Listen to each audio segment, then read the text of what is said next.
Today, we're going to be talking about unemployment in Spain. So, what exactly is unemployment? Unemployment refers to when people actively looking for work are unable to find employment. Spain's unemployment rate was reported to be 13.65 in the first quarter of this year, while the number of unemployed people increased by 70.9 thousand from the country's previous number of unemployed people. These numbers fall close to the same measure in July of 2020 during the peak of the pandemic. Spain had an unemployment rate of 16.26, though thankfully the unemployment has decreased, it still remains very high. So why is this important? Unemployment immediately impacts standard of living, and people who receive unemployment benefits are not even able to replace half of their income with government support. People are forced to consume less and often have to resort to using long-term savings to maintain their standard of living. Long-term unemployment leads to losing skills important to the labor market, and children are often deprived of these potential skills when their families are forced to deny educational opportunities due to an absence of income. When unemployment is pervasive, the government calls for protectionism, reducing trade and harming trading partners. Unemployment is associated with mental and physical harm and often correlated with increase in crime. We looked at other countries to expand on how detrimental unemployment can be to a country's economy. For example, if we look at the US, state and federal governments will have to spend more on unemployment benefits. For these benefits, the government is required to use funds, often required by borrowing money, reducing spending in other areas, and/or deferring costs in the future. Yale economist Arthur Okun wrote a paper on the immediate effects of unemployment on the U.S. economy. A mere 1% increase in employment had reduced the U.S. GDP by 2%. This had a multiplier effect of more than 100% and showed to hold true 50 years later in a 2017 paper issued by the St. Louis Federal Reserve. Those who rely on government aid are unable to spend on prior levels, and the production of the workers leaving the economy will reduce the GDP. Not allowing the country to efficiently allocate its resources, the government will be required to pay for more unemployment benefits, food assistance, and etc. Leaving the education system early is heavily related to Spain's high unemployment rates. Those between the ages of 18 and 24 have a high rate of leaving school early on in Spain, which basically means there's a high percentage of this age group not receiving higher secondary education. During the first 5 years of the last decade, 18 to 24-year-olds who received higher secondary and tertiary education had low unemployment rates, while workers who had left the education system early on had an employment rate above 19.5%. The unemployment rate for young people who received the lowest level of education increased to about 30% to 49.6% in 2007 and 2010. This percentage is 15.3% more than those who reach their second stage of secondary education and 20.7% more than those who obtain a university degree. If the youth stop pursuing education before completing higher secondary education and/or vocational training, the transition to the work environment will be much more difficult. This is because of the lack of basic knowledge which is needed to enter the labor market and their decreased willingness to take part in training activities. And because of advancements in technology, the demand for qualified workers has increased while reducing the need for non-qualified workers.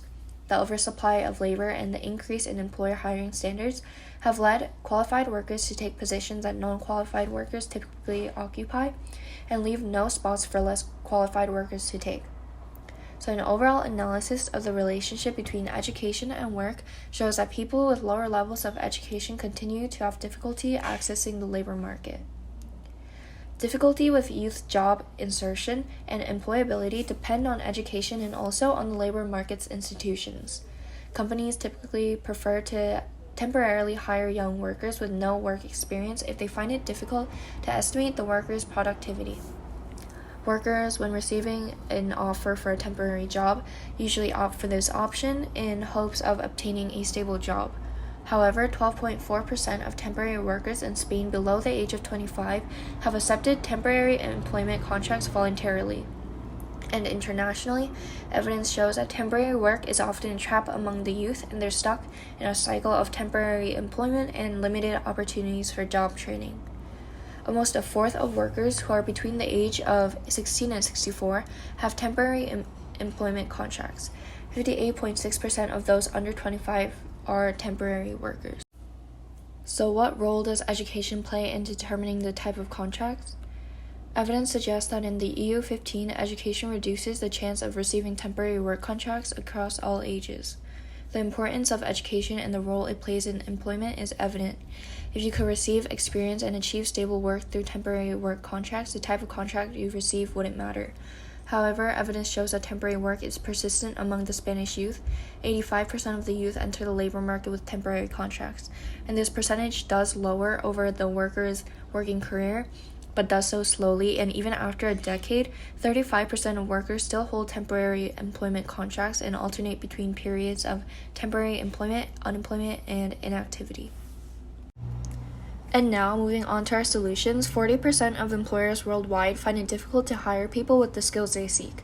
Internationally, many people are unable to make it past grade 4, nor require the basic skills that are valued in the labor market, such as reading, writing, and math.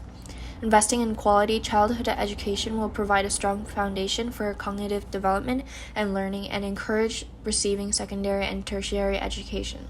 With investing in education, the country can improve control and support for students. The introduction of an early warning strategy with support classes personalized as much as possible would help encourage pursuing higher levels of education. The Spanish government could inform and educate people through public information and advisory services on how returning to education can help with employment, and encouraging people to remain in the education system through policies that improve education and make it more appealing will also help, which helps us move on to our second solution, which is introducing a dual vocational education system. This system will include a combination of apprenticeship in a company and receiving vocational education in a vocational school. This will help increase the employability of the youth. The youth, particularly those who have lower levels of certification, typically face higher risk or exclusion in the job market and least access to employment. The unemployment rate of higher qualified people are usually less than those of low-skilled workers, and employment rates are higher for them than again lower qualified people. This is pretty universal throughout the world. Young people who haven't received the proper training needed in the labor market often experience the long-term impact of earlier pace of unemployment and are especially vulnerable in the labor market positions, which is why education and training are important to having a successful transition into work. Apprenticeship rather than fixed-term contract, which typically provide no training, would provide systematic training and favorable prospect for varying job promotions with employment stability. To be able to make this effective, the training needs to provide general skills and skills that are specifically needed for that occupation, which will strengthen their qualifications, make them more transferable, and can enhance job mobility. The last solution is creating school dropout prevention policies, which will create pathway to success for students once they are out of school. 90.3% of Spanish students are early leavers of education and training. Studies show that among young full-time workers, high school dropouts earn around 25% less than those with a high school diploma, and this gap continues to grow over the course of their career. To prevent this, banks can enact policies to reduce these numbers, such as creating competitive grant programs for schools and non-profit organizations, and including service made to increase the high school graduation rate, especially in high poverty areas. This will encourage students who have left high school to return to obtain diplomas and to help high school graduates enter institutions of higher education.